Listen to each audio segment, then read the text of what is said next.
একটি দোকানে গিয়ে হুড় তুলে দাঁড়ালেন একটি হাতি। মুখে হুঙ্কার দেওয়ার মতো শব্দ, যেন কিছু একটা বলছে। তার অর্থ হতে পারে টাকা দে। কারণ দোকানি তার সুরে কিছু টাকা গুজে দিতেই সে সরে গেল, গিয়ে দাঁড়ালো আরেক দোকানে। এভাবেই টাকা তোলা চলতে লাগলো। হাতির পিঠে বসা মানুষটি এই টাকা নিয়ে গুছতে লাগলেন তার ট্যাকে।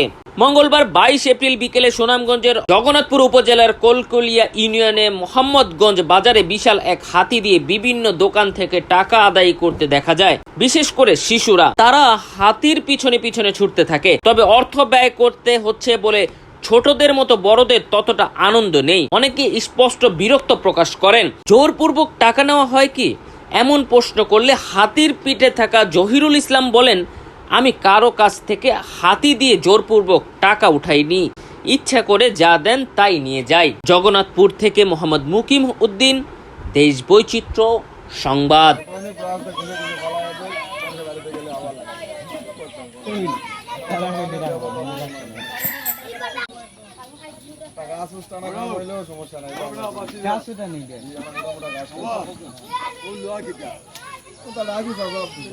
বাইরে গেলে আর কি মাঝে মধ্যে কারণ বোবা জিনিস